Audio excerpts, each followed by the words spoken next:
The shrill ring of my phone pierced the quiet of our bedroom. I fumbled for it, my heart racing as I saw the clinic's number flash across the screen.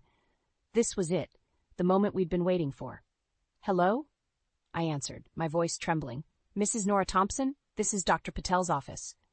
I gripped the phone tighter, willing the nurse to continue. "Yes, this is she. I'm sorry, but your pregnancy test came back negative." The world seemed to tilt on its axis. Another failure, another month of disappointment. I mumbled a thank you and hung up, tears already streaming down my face. "Jackson?" I called out, desperate for my husband's comfort, but the house remained silent. Where was he? I dragged myself out of bed, padding down the hallway to his home office. The door was ajar, and I could hear his muffled voice. He was on the phone, speaking in hushed tones. "I can't wait to see you either, babe," he said, his voice warm and affectionate in a way I hadn't heard in months. "I'll make an excuse and be there in an hour." My blood ran cold. I pushed the door open, revealing Jackson lounging in his chair, a guilty expression spreading across his face as he saw me. "Who are you talking to?" I demanded, my voice barely above a whisper. Jackson fumbled with his phone, trying to hide the screen. "No one, honey, just a work call." "Don't lie to me," I spat, anger rising to replace the numbness. "I heard you. Who's babe?"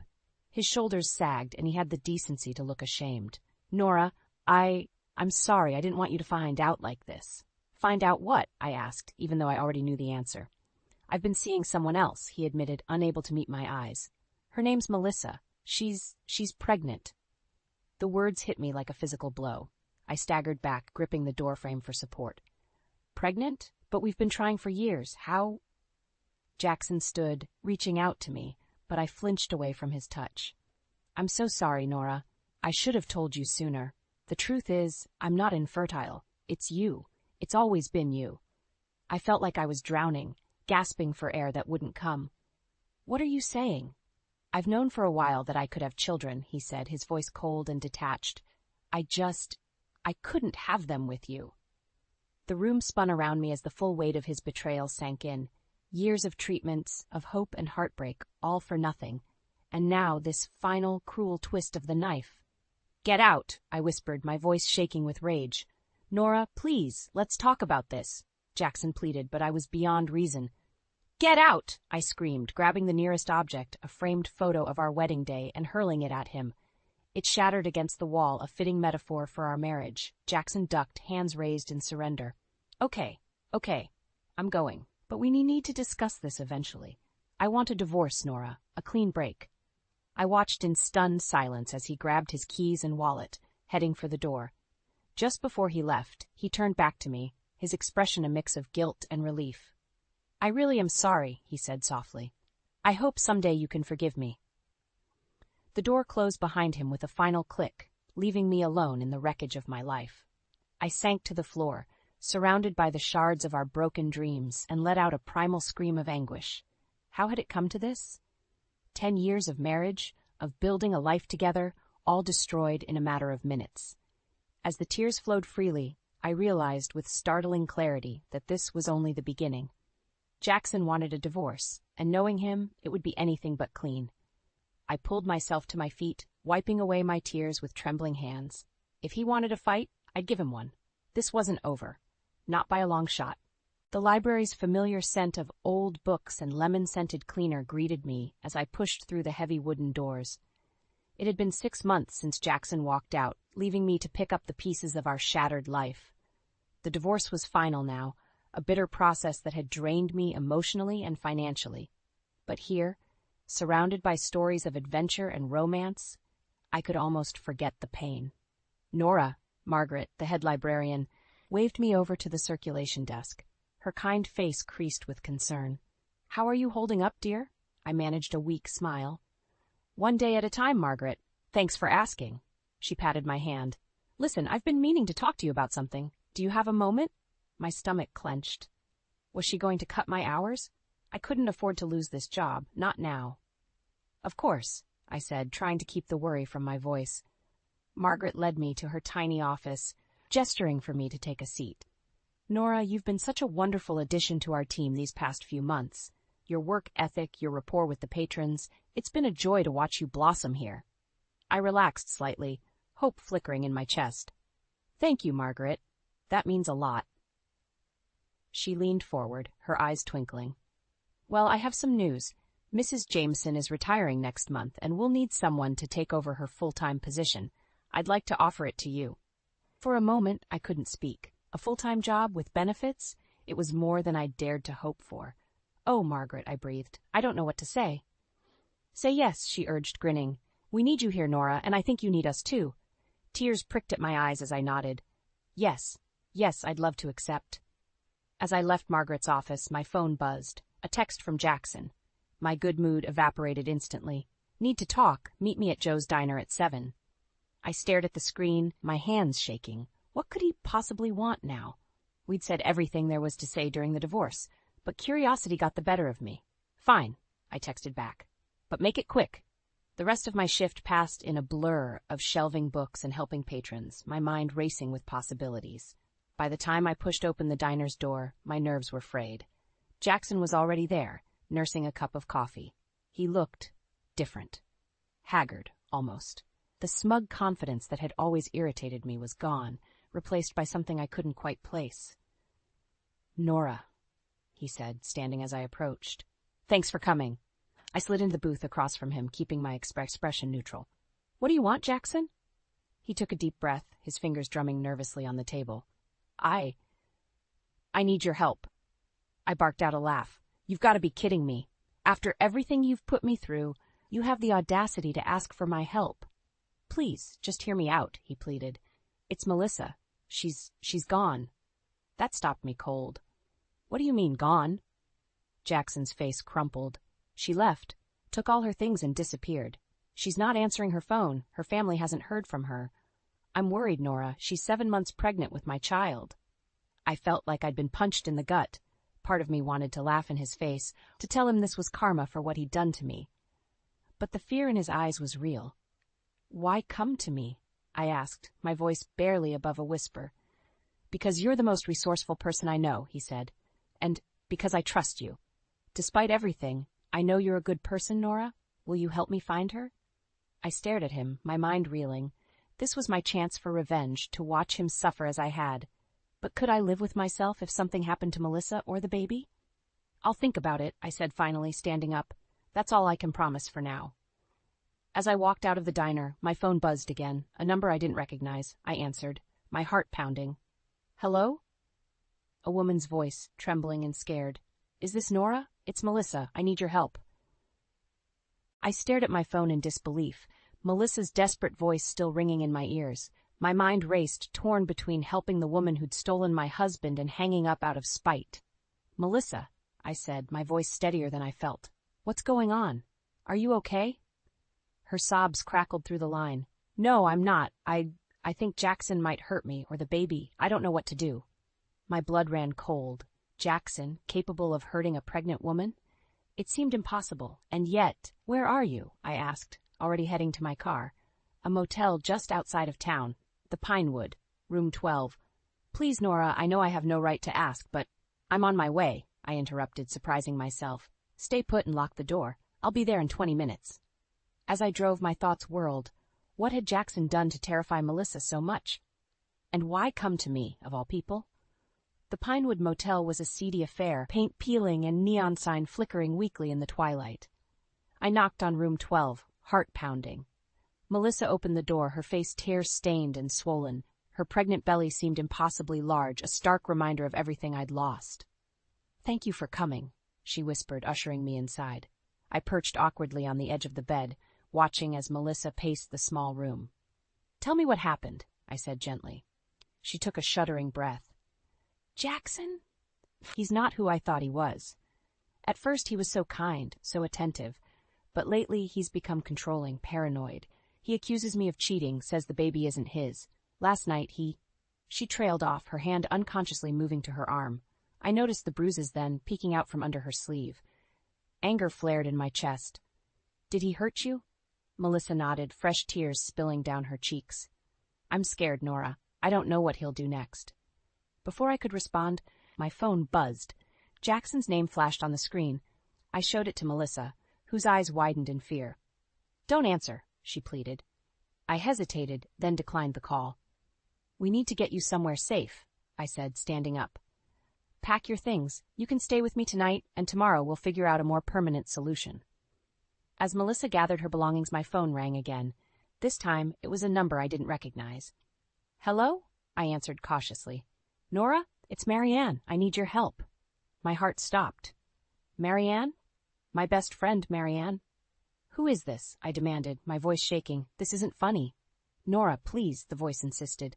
"I know this sounds crazy, but it's me. There's been an accident. Tom and I, we didn't make it. But Ethan, our son, he's alive. He needs you." The room spun around me. This couldn't be happening. Marianne and Tom had left for a weekend getaway just yesterday, leaving their 5-year-old son with a babysitter. "I don't understand," I whispered, sinking back onto the bed. "There's no time to explain." Marianne's voice urged. "Please, Nora, go to our house. Take care of Ethan. You're the only one I trust." The line went dead. I stared at the phone, my mind reeling. "Nora?" Melissa's concerned voice broke through my shock. "What's wrong?" I looked up at her, this woman who'd been my rival now seeking my protection. And somewhere across town, my best friend's child might be alone and scared. "We have to go," I said, standing on shaky legs. "Now." As we hurried to my car, I caught a glimpse of a familiar figure in the parking lot. Jackson, his face twisted with rage, spotted us and started running. "Get in!" I yelled to Melissa, fumbling with my keys. We peeled out of the lot just as Jackson reached us, his fists pounding on the window. In the rearview mirror, I saw him sprint to his own car. My hands gripped the steering wheel, knuckles white. Melissa whimpered beside me, one hand protectively cradling her belly. "Where are we going?" she asked, fear evident in her voice. I took a deep breath, my mind made up. To save a little boy.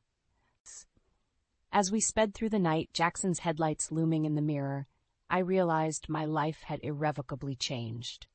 In one night, I'd become protector to my husband's mistress and guardian to my best friend's orphaned child. Whatever came next, I knew nothing would ever be the same. The first few weeks with Ethan were a blur of sleepless nights, tear-stained cheeks, and awkward silences. At 5 years old, he was old enough to understand that his parents weren't coming back, but too young to fully grasp the permanence of death. His grief manifested in tantrums and nightmares that left us both exhausted. One particularly rough morning, I found Ethan huddled in his closet, clutching a photo of Marianne and Tom. "Ethan, sweetheart," I called softly, crouching down to his level. "What are you doing in there?" His big brown eyes, so like Marianne's, met mine. "I want my mommy," he whispered, his lower lip trembling. My heart shattered. "I know, sweetie. I miss her, too." I held out my arms, and after a moment's hesitation, he crawled into them. I held him close, rocking gently as he sobbed against my shoulder. "Why did they leave me?" He hiccuped between tears. I swallowed hard, fighting back my own grief. "They didn't want to, Ethan. They loved you so much. Sometimes bad things happen, and we can't control them. But I promise you, your mommy and daddy would be so proud of how brave you're being." He pulled back, wiping his nose on his sleeve. "Really?" I nodded, managing a small smile. "Really. And you know what? They asked me to take care of you because they knew how much I love you too." Ethan's brow furrowed. "But you're not my real mom." The words stung, but I pushed past the pain. "You're right, I'm not. But I promise to love you and take care of you, just like your mom would want. We're family now, you and me. Is that okay?" He considered this for a long moment, then nodded solemnly. "Okay. Can we have pancakes for breakfast?" I laughed, relief washing over me. "Absolutely. Let's go make a mess in the kitchen." As the weeks turned into months, Ethan and I settled into a routine. School drop-offs, bedtime stories, weekend trips to the park. Slowly but surely, we were building a life together. It wasn't always easy, but every small victory felt monumental. One evening, as I tucked Ethan into bed, he asked the question I'd been dreading. "Nora, why don't you have any kids of your own?" I froze, caught off guard by the innocent inquiry. "Well," I began, choosing my words carefully, "sometimes it's not that easy for grown-ups to have babies. I wanted to very much, but it just didn't happen for me." Ethan's face scrunched up in thought. "Is that why you took me? Because you couldn't have your own baby?" The question hit me like a punch to the gut. "No, sweetie," I said firmly, sitting on the edge of his bed. "I took you in because I love you and because your mom was my best friend. You're not a replacement for anything. You're you, and that's exactly who I want you to be." He nodded, seemingly satisfied. Then in a small voice he asked, "Can I call you Mom?" Tears sprang to my eyes. "Oh, Ethan, if that's what you want, I'd be honored." He smiled, reaching up to wipe away a tear that had escaped down my cheek. "Don't cry, Mom. I love you too." As I left his room that night, my heart full to bursting, my phone buzzed with a text. It was from Jackson. "We need to talk. It's about Ethan." My blood ran cold. What could Jackson possibly want with Ethan? He'd never shown any interest in children before, unless... A horrible thought struck me.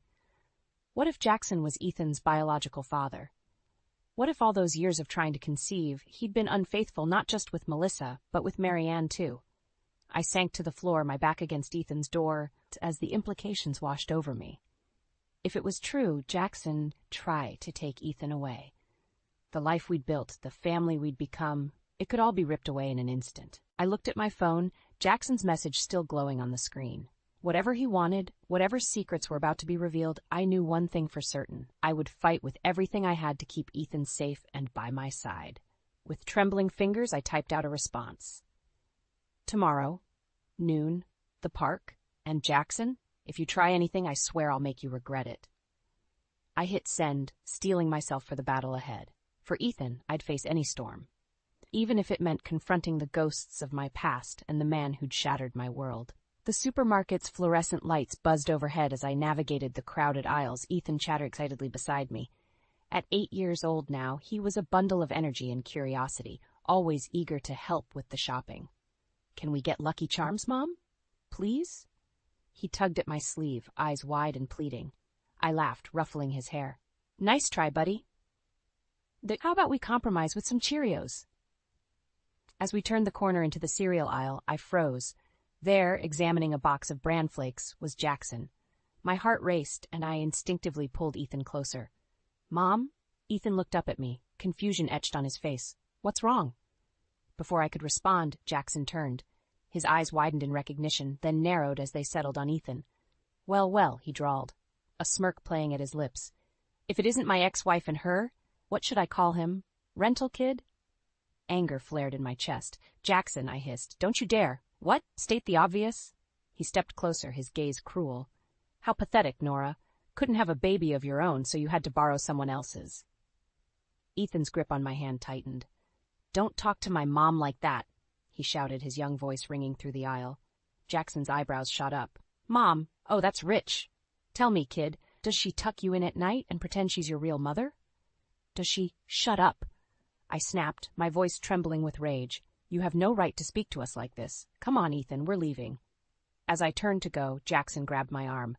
"Not so fast. We have unfinished business, you and I." Ethan reacted instantly, kicking Jackson hard in the shin. "Let go of her." Jackson yelped in pain, releasing me. His face contorted with fury. "You little brat!" I stepped between them, my protective instincts in overdrive. "Touch him, and I swear I'll make you regret it." A small crowd had gathered, murmuring and staring. Jackson glanced around, seeming to realize he was making a scene. He straightened, smoothing his shirt. "This isn't over, Nora," he said, his voice low and menacing. "You can't play happy families forever. Sooner or later, the truth always comes out." With that, he stalked away, leaving me shaken and confused. What truth was he talking about? Ethan tugged at my hand. "Mom, can we go home now?" I nodded, abandoning our half-filled cart. As we walked to the car, Ethan's small voice broke the silence. "I'm sorry I kicked that man, Mom, but he was being mean to you." I knelt down, pulling him into a tight hug. "Oh, sweetheart, you have nothing to be sorry for. You were so brave." "Who was he?" Ethan asked, his face buried in my shoulder. I took a deep breath. That was my ex-husband, the man I was married to before." Ethan pulled back, his brow furrowed. "He's not very nice." "No," I agreed. "He's not, but you know what? We don't need him. We have each other, and that's what matters." As we drove home, my mind raced. Jackson's words echoed in my head. What did he mean about the truth coming out? And why now, after all this time? That night, after tucking Ethan in, I sat at the kitchen table, staring at my phone. I knew I should call my lawyer, maybe even the police. Jackson's behavior had been threatening, and I needed to protect Ethan. But something held me back, a nagging feeling that there was more to this story than I knew. What if Jackson really did have information about Ethan? What if he could take him away? My finger hovered over Jackson's number. One call could give me answers, but it could also open a Pandora's box of trouble. Was I ready to face whatever truths might come to light? The clock ticked loudly in the quiet house. Ethan's soft snores drifted from his room. This was our life now, our family. I'd do anything to protect it. With a deep breath, I made my decision. I pressed the call button, my heart pounding as the phone began to ring. Whatever Jackson had to say, whatever storm was coming our way, I'd face it head-on. For Ethan, for our family, for the life we'd built together. As the ringing continued, I steeled myself for the battle ahead. No matter what, I wouldn't let anyone tear us apart. Not Jackson, not the past, not even the truth itself. The cafe bustled with mid-morning activity, but I barely noticed the chatter around me. My eyes were fixed on the door, my heart racing as I waited for Jackson to arrive. Ethan was safely at school, unaware of this clandestine meeting that could change everything. The bell above the door chimed, and there he was. Jackson, looking as smug and self-assured as ever. He slid into the seat across from me, a manila envelope in his hand. "Nora," he said, his voice dripping with false warmth. "So good of you to meet me." I cut straight to the chase. "What do you want, Jackson? What's this truth you were talking about?" He smirked, tapping the envelope. Always so impatient, but I suppose there's no point in dragging this out. He slid the envelope across the table. "Open it." With trembling hands I did. Inside were medical records. Jackson's medical records. My eyes widened as I scanned the documents, disbelief washing over me. "You're infertile?" I whispered, looking up at him in shock. Jackson nodded, his smug expression faltering for a moment. "Have been since before we were married. All those years of trying, all those treatments. It was never going to work, Nora. It was always you." The world seemed to tilt on its axis. Anger, hurt, and confusion warred within me. "Why?" I choked out. "Why put me through all of that if you knew?" He shrugged, but I could see the guilt in his eyes. I thought maybe the doctors were wrong, and then, when I realized they weren't, I was a coward. It was easier to let you think it was your fault. I felt sick. All those years of self-doubt, of feeling broken and inadequate, all because of his lie. "You bastard," I hissed. "Do you have any idea what you put me through?" "I'm sorry," he said, and for once he sounded sincere. "I know it doesn't make up for anything, but I am sorry." I shook my head, fighting back tears. "Why tell me now, after all this time?" Jackson's expression hardened. "Because of Ethan. I've been doing some digging, Nora. I know he's not really Marianne's son." My blood ran cold. "What are you talking about?" He leaned forward, his voice low. "I found adoption papers. Marianne and Tom adopted Ethan as a newborn. And here's the kicker. His birth mother? She looks an awful lot like you." The room spun around me. It couldn't be true. And yet, a long-buried memory surfaced. A drunken night with Tom years ago, before he and Marianne were married. We'd sworn never to speak of it, to pretend it never happened. "No," I whispered, more to myself than to Jackson. "It's not possible, isn't it?" Jackson pressed. "Think about it, Nora. The timing fits. And haven't you ever wondered why you felt such an instant connection to him?" Tears streamed down my face as the implications hit me. If it was true, if Ethan was really my son... "What do you want?" I asked, my voice barely audible. Jackson's expression softened slightly. "I want you to know the truth. About me, about Ethan. And I want a chance to make things right." I stared at him, incredulous. "Make things right? How could you possibly?" "I can help you," he interrupted. "If Ethan is your biological son, you have rights. We could fight for custody together." The offer hung in the air between us, tempting and terrifying all at once. Part of me wanted to scream at Jackson, to throw the envelope in his face and storm out, but another part, the part that had always longed for a child of my own, whispered that maybe, just maybe, this was my chance. "I need time," I said finally, gathering the documents with shaking hands. "I need to process all of this." Jackson nodded, standing up. "Take all the time you need. But Nora, don't wait too long. Ethan deserves to know the truth about where he came from." As he walked away, I sat frozen, the weight of his revelations crushing me.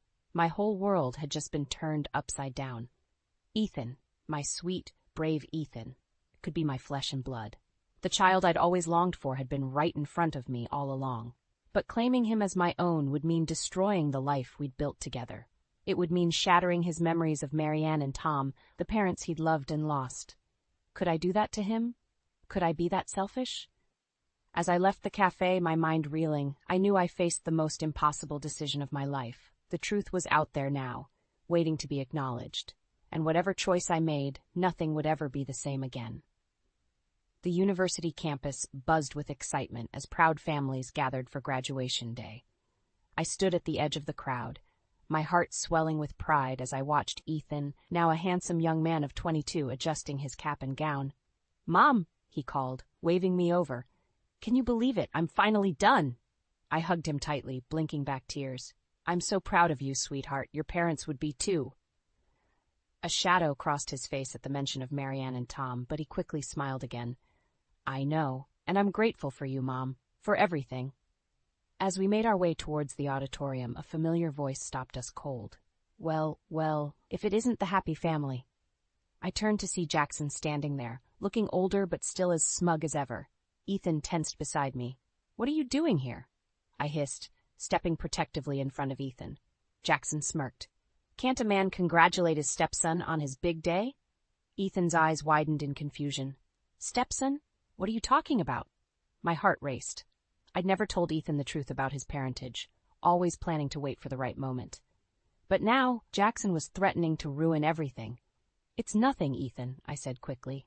"Let's go inside." But Jackson wasn't done. "Oh, come now, Nora, don't you think it's time he knew about his real mother?" Ethan looked between us, his face a mix of confusion and growing anger.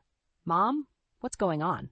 I opened my mouth to respond, but no words came out. How could I explain years of secrets and lies in this moment? "Your mother here has been keeping quite the secret," Jackson continued, his voice dripping with false concern. "You see, Ethan, Marianne and Tom weren't your real parents. They adopted you, and your birth mother, well, she's standing right next to you." The world seemed to stop. Ethan stumbled back, his face pale with shock. "What? Mom, is this true?" Tears streamed down my face as I nodded. "Ethan, I'm so sorry. I wanted to tell you, but How long have you known?" he demanded, his voice shaking. I only found out recently," I stammered. "I was trying to find the right time to—" "To what?" Ethan interrupted, his voice rising. "To tell me my whole life has been a lie? That the woman I've called Mom for years is actually my birth mother?" Jackson watched our exchange with barely concealed glee. "Oh, it gets better. Tell him about Tom, Nora. Tell him how you—" "Enough!" A commanding voice cut through the tension. We all turned to see Arthur Callahan, CEO of a major tech company and an old friend of Marianne's family, striding towards us. "This is neither the time nor the place for such revelations," Arthur said firmly. He turned to Ethan, his expression softening. "Young man, I knew your parents, all of them, and I can assure you the love they had for you was real, regardless of biology." Ethan's shoulders sagged, the fight seeming to drain out of him. I don't know what to believe anymore." Arthur placed a comforting hand on Ethan's shoulder. "Believe in your own accomplishments. This is your day, Ethan. Don't let anyone take that away from you." He glanced at Jackson. "And as for you, I think it's time you left." Jackson opened his mouth to protest, but something in Arthur's steely gaze made him think better of it. With a final sneer in my direction, he slunk away. As the crowd around us began to disperse, Arthur turned to Ethan. "I have a proposition for you. My company is always looking for bright young minds. How would you like to join us as a junior executive?" Ethan blinked, momentarily distracted from the emotional turmoil. Really? But you don't even know my qualifications." Arthur smiled. "I know enough. What do you say?" As Ethan and Arthur discussed the details, I stood to the side, my mind reeling. In the span of minutes, everything had changed. The truth was out, for better or worse, and I had no idea where we'd go from here. The ceremony was about to begin, and Ethan turned to me, his expression unreadable. "We need to talk," he said quietly. "After all this is over." I nodded, my heart heavy. "Of course, whatever you need." As we made our way into the auditorium, I couldn't shake the feeling that this was a turning point. Our relationship, our family, hung in the balance. And I had no idea if we'd be able to rise from the ashes of these revelations, or if everything we'd built would crumble to dust. The tension in the air was palpable as Ethan and I stood face to face in our living room. His graduation gown lay discarded on the couch, a stark reminder of how quickly joy had turned to anguish. "Why didn't you tell me?" Ethan's voice was raw with emotion. "All these years, you knew you were my real mother?" I shook my head, tears streaming down my face. "No, sweetheart. I only found out recently. I was trying to find the right way to tell you." "And Tom? Was he really my father?" I took a deep breath. "Yes, it was a mistake. One night, before he and Marianne were married, we never spoke of it again." Ethan paced the room, running his hands through his hair. "So my whole life has been a lie? Marianne and Tom weren't even my real parents?" "No," I said fiercely. "They loved you more than anything in this world. Biology doesn't change that." Before Ethan could respond, a loud banging on the door made us both jump. Jackson's voice boomed from the other side. "Open up! We're not done here!" Fear gripped my heart. "Ethan, call the police," I whispered. But it was too late. The door burst open, revealing Jackson, his eyes wild with anger and something else, desperation. "You think you can just cut me out?" he snarled, advancing towards us. "I'm the one who uncovered the truth. I deserve to be part of this family." Ethan stepped in front of me protectively. "You're not family. You're nothing but a bitter, jealous man who couldn't handle the truth about himself." Jackson's face contorted with rage. He lunged forward, grabbing Ethan by the shirt. "You ungrateful little—" Suddenly, Arthur appeared in the doorway, his imposing figure filling the frame. "That's enough, Jackson. Let him go." Jackson released Ethan, turning his fury on Arthur. This is all your fault, swooping in like some white knight." "The only person at fault here is you," Arthur said calmly. "Now I suggest you leave before the police arrive." As if on cue, sirens wailed in the distance. Jackson's face paled. He looked from Arthur to Ethan to me, realization dawning that he'd lost everything. "This isn't over," he spat, before pushing past Arthur and disappearing into the night. In the aftermath, as the police took our statements and Jackson was arrested for breaking and entering, Ethan, Arthur, and I sat in stunned silence. Finally, Ethan spoke. "I'm sorry, Mom, for doubting you, for pushing you away." I reached for his hand, my heart swelling with love. "Oh, sweetheart, you have nothing to be sorry for. I'm the one who should apologize. I should have told you the truth sooner." "Maybe," he said, squeezing my hand, "but I understand why you didn't. You were protecting me, just like you always have." Arthur cleared his throat. "If I may, Ethan, I've known your family, all of your family, for a long time, and I can say without a doubt that you are loved. By Marianne and Tom, who chose you and cherished every moment with you, and by Nora, who has been there for you in ways that go beyond biology." Tears welled in my eyes as I looked at Arthur gratefully. In that moment, I saw him not just as Marianne's old friend or Ethan's mentor, but as a man of compassion and strength. Ethan nodded, a small smile playing at his lips.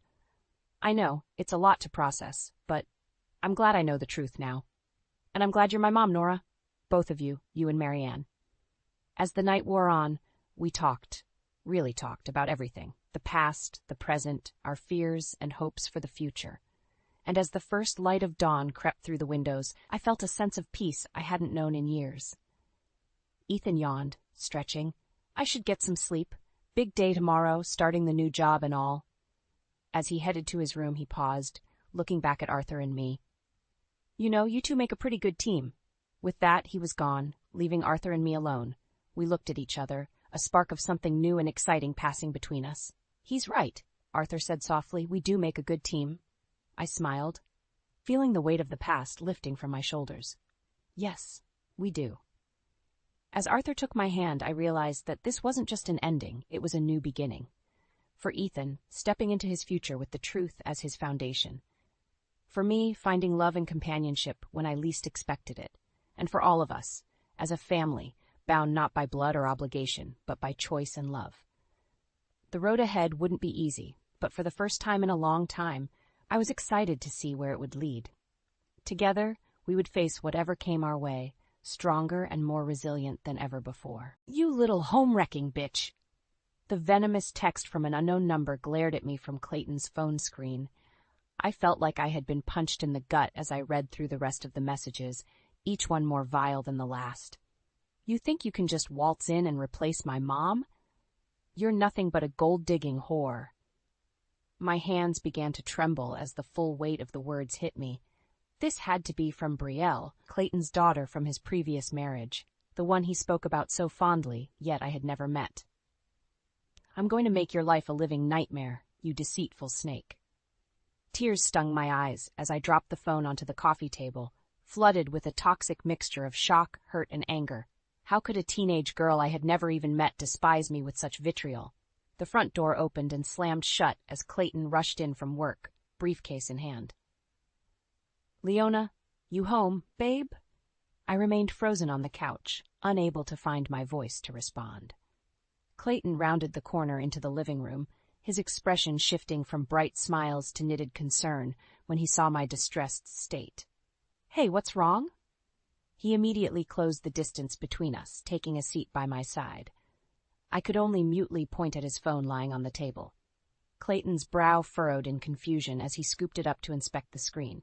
I watched as the color drained from his face while he read through the messages.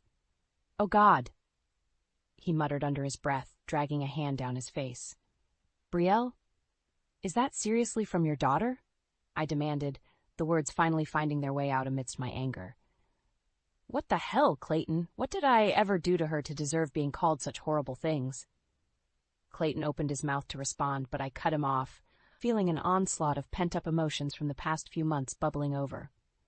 "I've been nothing but nice about her, despite how weird it is that my own stepchild has been kept a total secret from me. I defended you when my friends wondered why I hadn't met her yet, trusted that you had your reasons. But this is unacceptable. Leona, please, just let me explain," Clayton pleaded, his eyes carrying a pained desperation. "Explain what? That your daughter seems to hate my guts for no good reason? That she's apparently been talking about me like this behind my back from the very beginning?" I could feel angry tears streaking down my cheeks as I met his remorseful gaze. If this is the way she really feels, then maybe we're making a huge mistake here. The implication hung heavy in the air between us. Clayton and I had only been married for 3 months, but Brielle's unexpected hostility called everything into question. As I searched my husband's face, I saw the torn anguish of a man caught between the wife he loved and the daughter who was supposed to be his pride and joy. Was this to be my new normal? A teenager's misguided hatred threatening to destroy my marriage before it even really began? A upwelling of dread knotted my stomach as I realized that this was like just the first salvo in what was shaping up to be a very long and painful battle. 2 weeks after the shocking text message revelation, the moment I had been dreading finally arrived. Brielle was coming to live with us. Clayton's ex-wife had gotten a job transfer out of state, forcing the teenage terror to shack up in our peaceful suburban home. I tried to remain optimistic as Clayton and I stood in the driveway, awaiting her arrival. Maybe those hateful texts had just been an angsty outburst, and she wouldn't be as bad in person. Clayton kept assuring me that she was basically a good kid, if a bit rough around the edges at times. A beat-up pickup truck pulled up to the curb, music blaring from the open windows. The driver's side door flung open and out stepped Brielle, somehow managing to make even casual attire look like a deliberate act of defiance. Dark eye makeup rimmed her scowling gaze as she looked from Clayton to me with undisguised disdain. My heart sank as I immediately recognized the depth of loathing in her eyes. The messages had been no exaggeration. "Hey, sweetie, it's so good to see you." Clayton started towards her with open arms, obvious affection shining through. Brielle recoiled away from his attempted embrace, scowling even deeper. Yeah, Dad. Can we just get this over with?" An uncomfortable silence hung in the air for a moment. Clayton shot me an awkward grimace before clearing his throat. "Well, you remember my wife Leona, right, honey? We've been really looking forward to you coming to stay with us for a while." Brielle fixed me with a cold look of disgust that sent a shiver down my spine. Unfortunately, yes, she's kind of hard to forget or ignore, since she swooped in to take advantage of you so fast after Mom left.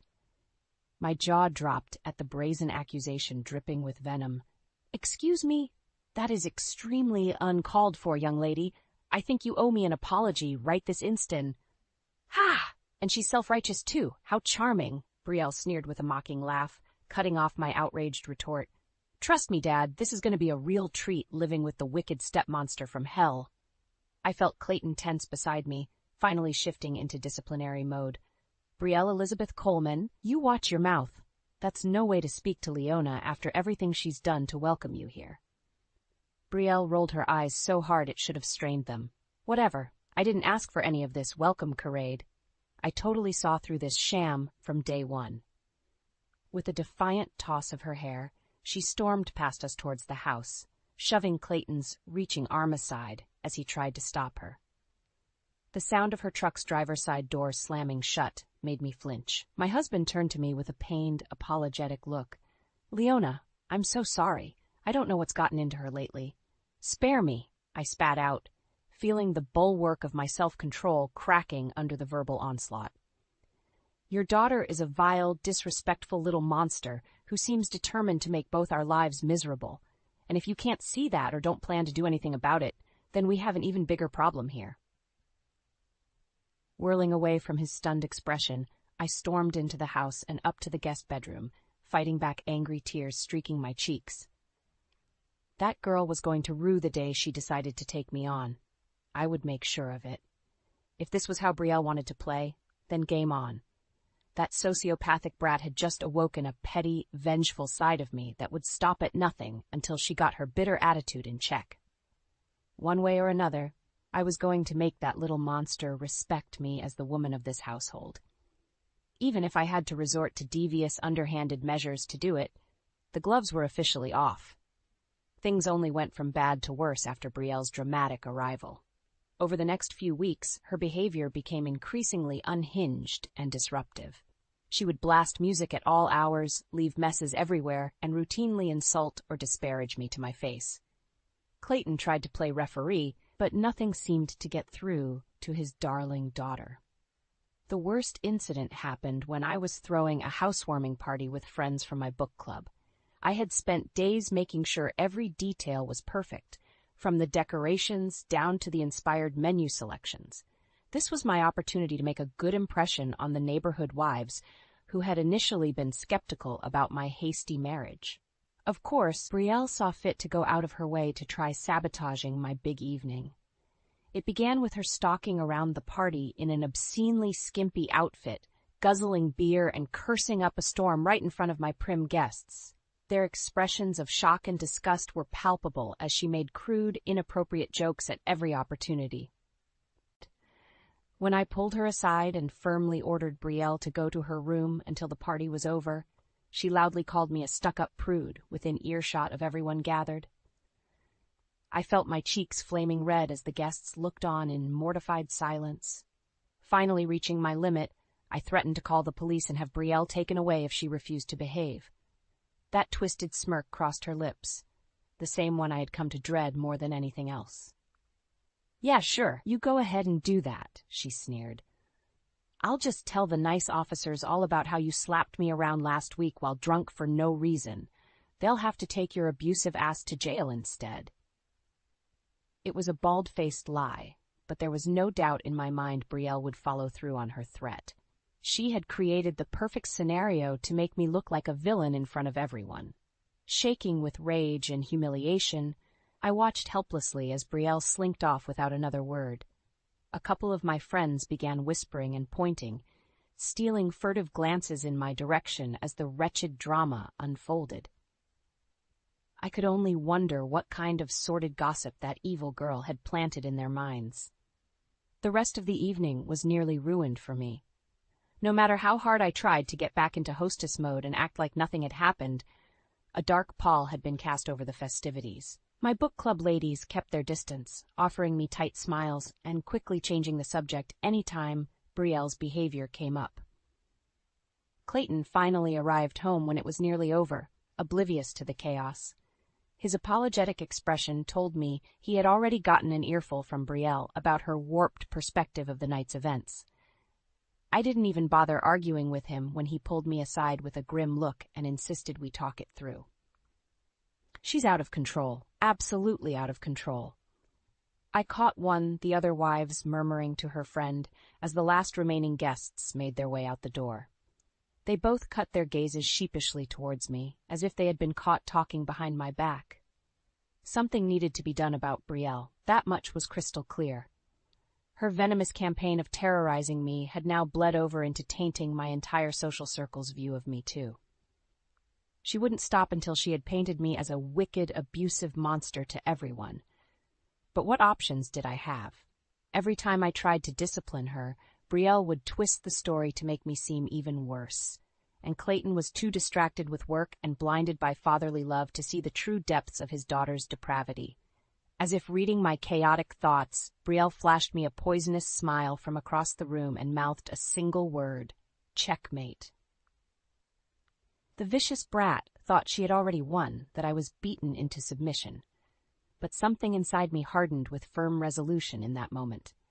If Brielle wanted an all-out war, then I would happily oblige. This was swiftly evolving into a case of kill or be killed within my own household. And I didn't intend to go down without an epic fight to defend what was rightfully mine. No matter how despicable I would have to become or what weapons of deception I was forced to unleash, I would not allow that malignant brat to take everything away from me. If scorched earth revenge was the only solution, then so be it. Brielle had severely underestimated just how far I was willing to go to obliterate her, and by the time I was through, she would regret ever crossing me and my castle. With each passing week, Brielle's vendetta against me only intensified. She seemed utterly determined to make my life as miserable as humanly possible through her unrelenting onslaught of psychological torment. It started with the little things, leaving disgusting messes for me to clean up, forgetting to relay important messages, practically shouting insults at me whenever Clayton wasn't around to witness it. Just enough to keep me constantly on edge, but not quite enough to provoke serious disciplinary action. Then she started getting bolder, like the time she maliciously let the air out of my car tires late at night before an important meeting I was supposed to drive to. Or the week she got a hold of my personal cell phone and sent crude, embarrassing texts to everyone in my contacts list, including my own parents. Clayton was almost never home to see the worst of it thanks to his increasingly demanding travel schedule for work. That brat is lucky he missed the meltdown when I discovered she had sold off my prized jewelry collection behind my back, claiming they were gaudy old relics she had just thrown out. Oh, how I wanted to strangle Brielle with my bare hands that day. Only the terrifying thought of making things even worse by losing total control stopped me. My wise old mother had called after one of Brielle's more vindictive stunts, sensing the desperation in my voice. "You have to be the bigger person here, no matter how cruel she acts," she had cautioned. "Stooping to her level will only make you lose this war in the end." But every fiber of my being yearned to lash out, to unshackle the torrent of primal rage burning in my chest. That sociopathic little C-word deserved to suffer as much anguish as she had put me through. If not for Clayton still being in denial about his precious Brielle's evil ways, maybe I could have pressed criminal charges or something. Lord knows I had compiled enough evidence by now of her demented behavior to lock her twisted ass up for years. No, this personal hell was starting to feel inescapable, like Brielle had me trapped in an airtight psychological prison with no way out. Some nights, I even caught myself pondering whether extreme measures were called for to break free, if permanently neutralizing the threat she posed was the only viable solution. I quickly banished those dark thoughts, not wanting to stray into territory I could never return from. There had to be a better way of handling Brielle, one that played more towards my intellectual strengths. Maybe I could somehow beat her at her own insidious game. It was during one of Clayton's fleeting visits home when the idea finally sparked in my mind. He was sitting on the couch looking drained after another week of constant business trips. Brielle had the TV blaring some inane reality show, clearly just to be obnoxious. "Could you please turn that down?" Clayton sighed, tiredly pinching the bridge of his nose. "I've got such a headache right now." Instead of complying, Brielle just rolled her eyes and deliberately raised the volume even higher, flashing me a mocking smirk as she did so. That insufferable, disrespectful look she always gave was like a red flag taunting a raging bull. "That's it, I've had enough," I declared, snatching the remote from Brielle's hands and switching off the TV entirely. She opened her mouth, undoubtedly to unleash another scathing barrage of insults, but I cut her off. No, you listen to me for once. Your behavior lately has been utterly deplorable, young lady. I'm putting my foot down. From now on, things are going to change around here. Understand? Brielle favored me with her most scathing glower yet. Oh yeah, and what exactly are you going to do about it, you miserable battle axe? My lips curled into a thin, devious smile as the perfect idea blossomed in my mind's eye. Just you wait, Brielle. You'll find out soon enough. I'm done playing nice and holding back. She wanted to see the monstrously petty lengths I could stoop? She wanted total war within this household? Fine, then. She was about to get her deepest, darkest wish. It was time to stop walking on eggshells and fight fire with hellfire itself. Gloves off, no more holding back. From here on out, Brielle had better be prepared for the unrelenting psychological onslaught I was ready to unleash. No more misses. Nice girl, Brielle was about to realize the fatal miscalculation she had made in waging this battle against me. By the time I was done, she would be a shattered, submissive wreck begging me for mercy. I was going to systematically dismantle her vindictive schemes, turning her own wicked methods against her until she had no choice but to accept defeat. One deliciously devious ploy at a time, the vicious games were only just beginning. That ungrateful little gargoyle was about to learn you do not mess with Leona. And just like that, the perfect opportunity to unleash the opening salvo of my sinister mind games fell into my lap. A historic winter storm was bearing down on our area, promising to bury us under multiple feet of snow. Schools and businesses started announcing closures days in advance to brace for the brunt of the freeze. Clayton had been slated to return home in time to ride out the blizzard with us, but of course his company prioritized him being on site for some last-minute contract negotiations in Chicago instead. I'm so sorry. It looks like I'm going to have to stay put here until the storm passes, he had told me over the phone, his voice laced with weary resignation. Brielle behaving herself okay for you? I glanced over to where his darling daughter was sprawled out on the living room couch, absent-mindedly flicking pieces of tortilla chip across the floor as she stared at her phone. Catching my smoldering glare, she flashed me a mocking sneer and pointedly crunched an entire mouthful of chips, spitting chunks of debris across the carpet. Oh yes, she's just been an absolute delight, as always, I responded through gritted teeth. Don't worry about us, babe. You just focus on doing what you need to do. I can handle things here until you get back. With the snow already starting to steadily accumulate outside, I knew this was my prime chance to put the first stage of my master plan into motion. I just needed to set the trap and lure Brielle right into it. After accidentally unplugging the Wi-Fi router and TV cable box, I hid away in my bedroom with my laptop and a walkie-talkie I picked up from the hardware store. Several hateful texts and slew of profanity-laced insults came bellowing through my door, demanding I fix the internet and television immediately. I responded in a sickeningly sweet tone over the walkie that I was so very sorry, but it looked like the storm must have knocked everything out until it passed over. Brielle's reaction was as explosive as I had hoped. Curse words and hurled objects echoed through the house as her temper tantrum reached deafening new levels. Finally, after nearly an hour of whining and shrieking threats of bodily harm, she seemed to resign herself to entertaining me during this internet blackout. Banging and clattering resonated down the hallway from the living room as she began concocting some fresh hell. Perfect. Time for phase 2. I crept towards the garage and picked up the old can of industrial-strength pepper spray I had stashed there for this occasion.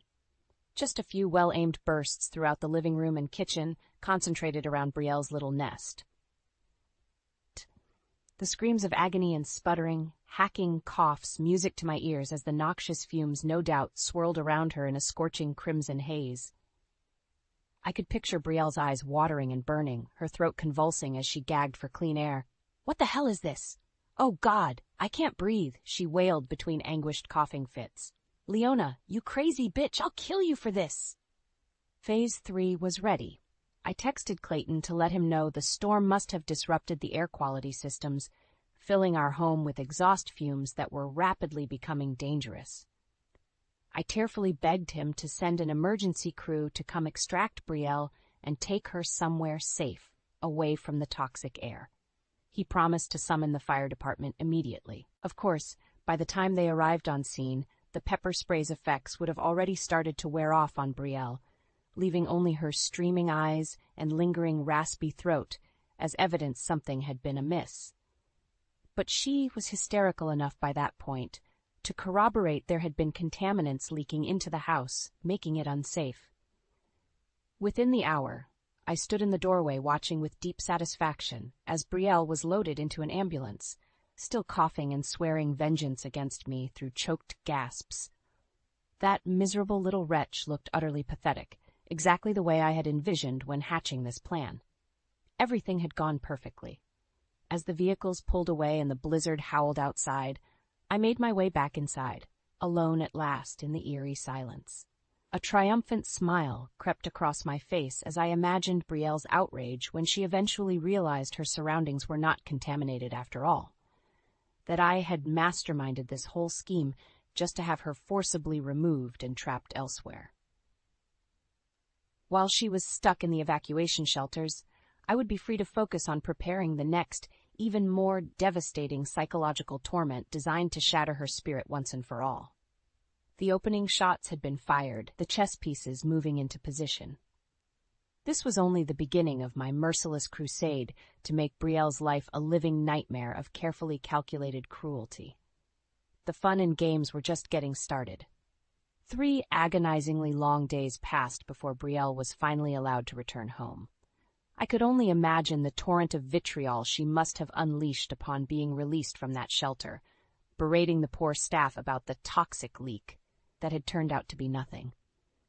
When she stalked through the front door, tracking slushy footprints across the foyer, the look of murderous fury blazing in her eyes was almost palpable. I greeted the seething hellion with a sugary sweet smile from my position on the living room couch. "Why, welcome home, sweetie. I was so worried about you having to stay cramped up in that evacuation center all this time." Brielle's hands clenched into trembling fists as she visibly fought to contain the torrent of rage boiling inside her. When she finally spoke, her voice was a low, quavering growl of barely restrained violence. "You think you're so goddamn clever, don't you? Pulling that deranged little stunt to get me thrown out during the storm. Whatever do you mean?" I countered with a dismissive laugh, feigning innocence even as my heart pounded with intoxicating adrenaline. "I simply did what any concerned and responsible adult would have in that situation to keep you safe." "Cut the bullshit act!" Brielle exploded, flecks of spittle flying as she shook with fury. "I know you orchestrated the whole thing, you twisted, manipulative witch." For a split second, a flicker of doubt lanced through me. Perhaps I had underestimated just how unhinged Brielle's mental state truly was and stirred something too dark and volatile. But before I could entertain those concerns further, the vicious words kept spewing from her lips. "You set me up and had me dragged away into some cold, crowded shelter filled with bums, drug addicts, and freaks? Do you have any idea the trauma and humiliation I endured because of your pathetic need to pull some mastermind power play?" Her chest heaved with sharp, ragged breaths as her building tirade devolved into a guttural scream of pure fury. "I swear to God, if you ever pull anything like that again, there won't be enough pieces left to bury." Bold words from such an entitled, insolent little maggot. Yet a part of me couldn't help but crave the unadulterated venom dripping from them. This was exactly the reaction I had been craving to witness with my own eyes. Brielle completely unraveled, dominance shattered, raw emotions scorching through her veins. Forget physical threats.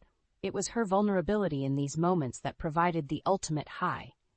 My carefully orchestrated torture was beginning to shred away that bitch's prickly layers of arrogance and disdain, one anguished yelp at a time. "Oh, Brielle, you'd be wise to watch that temper of yours," I chided with a patronizing smirk.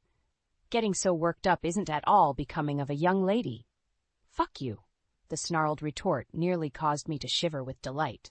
Just a bit more goading, a few extra prods against her exposed nerve endings, and maybe she would finally snap entirely.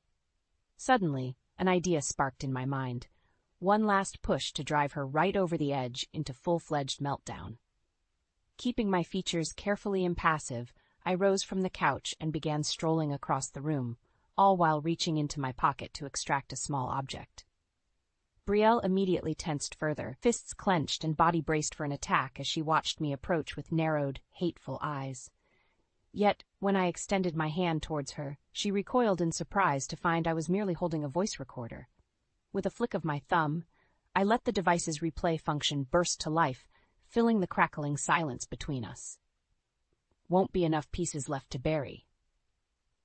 Brielle's own shrieked threat echoed all around us, harsh and unmistakable, even as her expression contorted in shock and horror.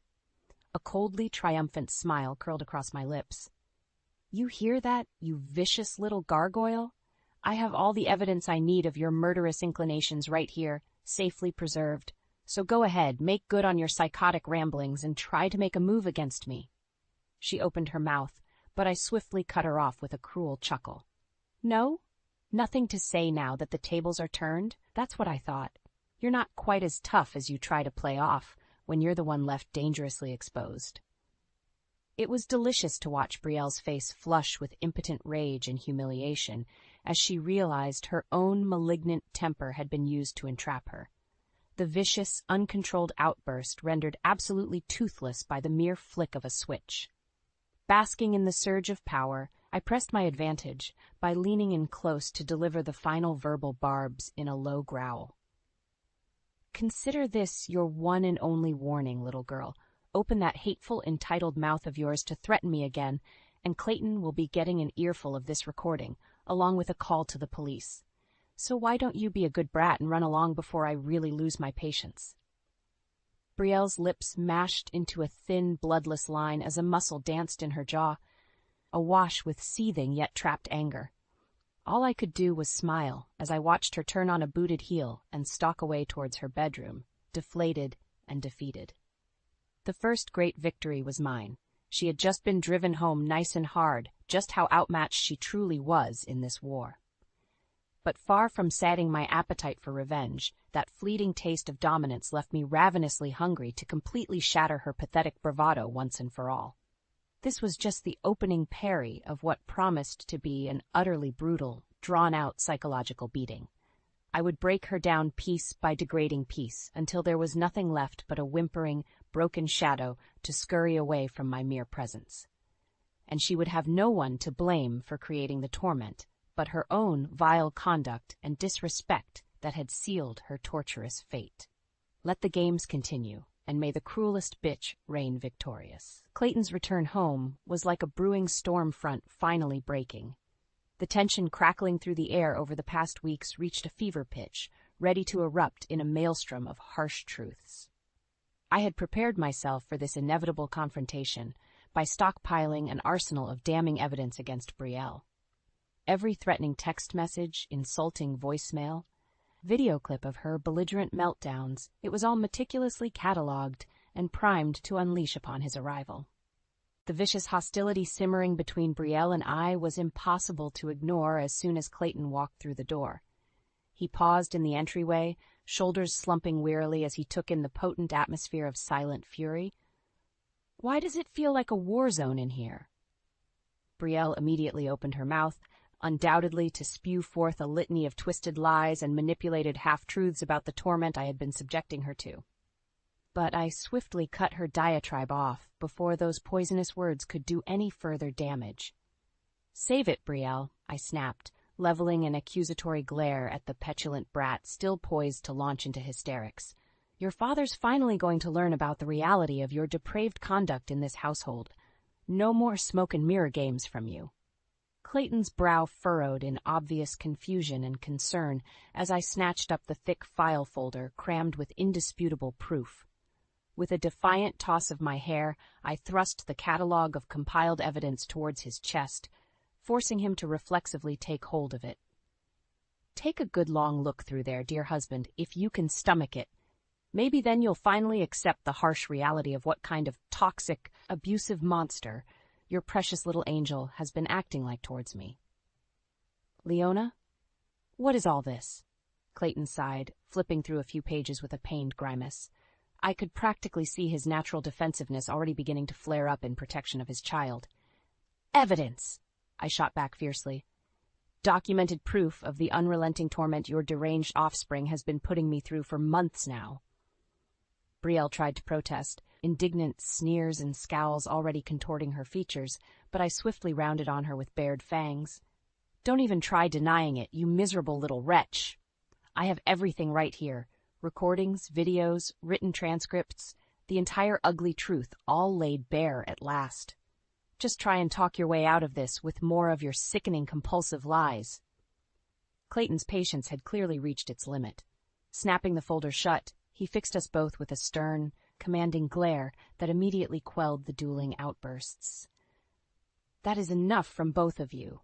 Brielle, go wait in the other room while I try to make sense of this madness going on. And Leona, you too. I need a few minutes alone to process everything." Though incredulous frustration burned inside me at being temporarily dismissed, I bit back any protests and obeyed, not wishing to push him any further while I held the high ground.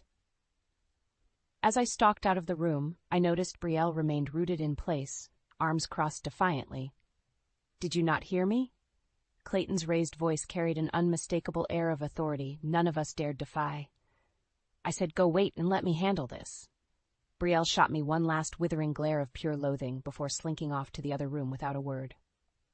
I couldn't resist a smug smile of satisfaction as I took up position just outside the doorway's earshot.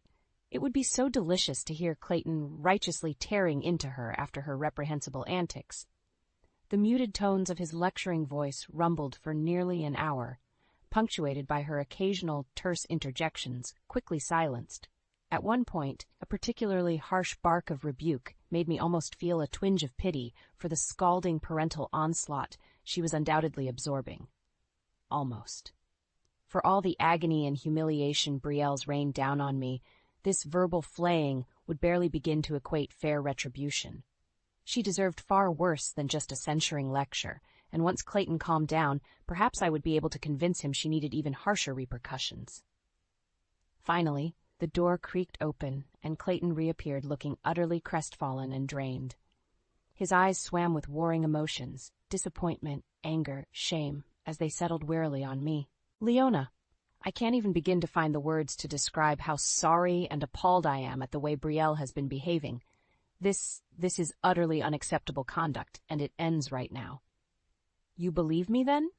I couldn't resist asking with bated breath. He nodded warily, pinching the bridge of his nose in evident dismay. "Yes, I believe you, and we need to have a very serious discussion about getting that girl some intensive therapy." My heart fluttered victoriously, giddy waves of vindication and triumph crashing over me. So the hellspawn had been laid bare at last, her web of lies and deception shredded to reveal the remorseless truth. I had won. There was no more denying that fact after such an arduous battle. Yet as I watched Brielle emerge from the other room, eyes downcast and features radiating petulant defiance even after such a thorough dressing down, I couldn't help but feel a gnawing sense that this was far from over. Our gazes locked across the room, twin infernos of blistering hatred and resentment clashing with palpable force. For every ounce of my elation, she burned with even more bitter rage at having her toxic agenda dismantled so completely.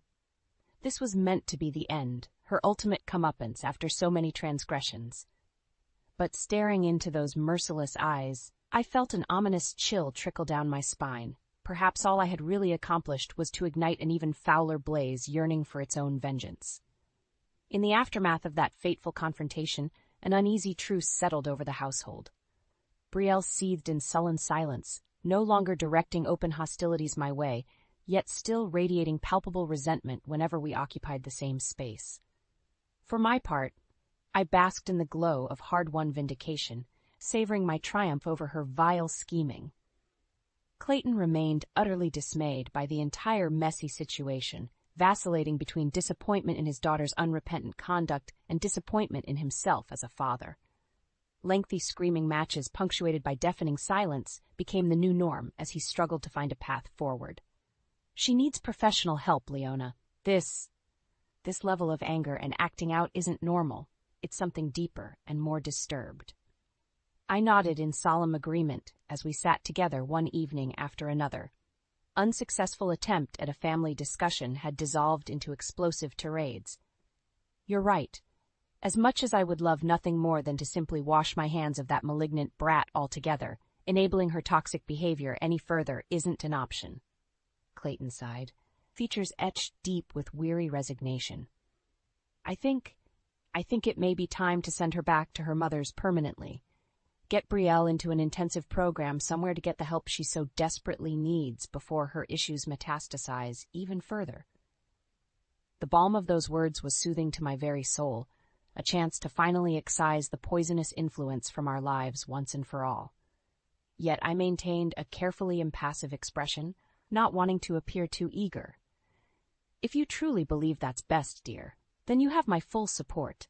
I want nothing more than to fix this fractured family, but your daughter's well-being has to take priority over everything. Thank you, he murmured, reaching over to give my hand an appreciative squeeze. Thank you for being so understanding through this whole torturous ordeal. I hope it's not too late for Brielle to find her way back from that dark path she started down. I forced a small, reassuring smile in return as that gnawing sense of victory blossomed in my chest. Soon, the waking nightmare would finally be over.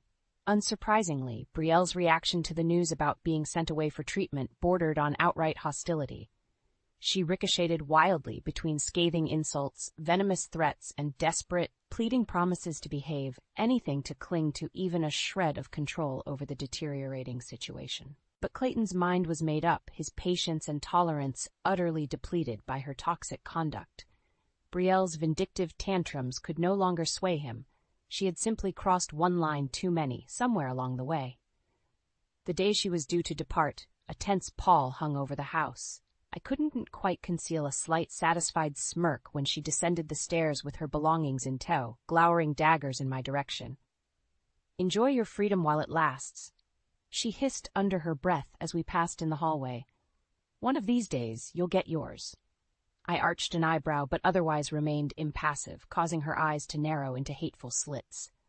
No matter how tempting the prospect was to hurl a few final parting shots, it felt somehow beneath me at this late stage. The battle was over, and the victor decided. Any further cruelty now would simply be excessive. Brielle had been utterly routed, her own malignant machinations catalyzing a devastatingly permanent exit from our lives. Allowing her to slink off while clinging to even a shred of dignity felt like the most utterly galling punishment of all. Let her wretched, fragile ego be the final victim as karma rendered its ultimate verdict. At long last, the front door opened and she cast one final look over her shoulder at me. Pride and venom warred across her features as she opened her mouth, poised to unleash a torrent of hate, only for her expression to crumple as Clayton pulled her into an unexpected, bone-crushing embrace she seemed powerless against. "It's going to be okay, baby," he murmured into her ear, sounding dangerously close to tears himself. We're going to get you the help you need so you can finally heal. I'll make this right, I swear." For a precious fleeting moment, a tiny crack exposed the broken, anguished child still lurking behind Brielle's hardened facade. The thinnest glistening of tears welled in her eyes before she blinked them away, features hardening once more into a stoic mask of defiance and denial. With one final backwards glare of utter contempt directed squarely at me, Brielle finally allowed herself to be led towards the waiting car destined to carry her towards her court-appointed treatment program. Part of me wondered if this would finally break the cycle of hatred, or merely plant the seeds for all new conflicts yet to come. Only time would tell if her demons could truly be exorcised, if she stood any chance of one day emerging rehabilitated. But for now, all I cared about was the overwhelming relief of having that cancerous presence removed from our household at last. As the car pulled away, I felt Clayton's hand slip into mine and give a reassuring squeeze. A sad, weary smile tugged at the corner of his mouth when our eyes met, that unmistakable gratitude for the fresh start we had both sacrificed so much to seize radiating from his gaze. At long last, all the pain and torment had finally achieved its purpose. Our castle was ours again.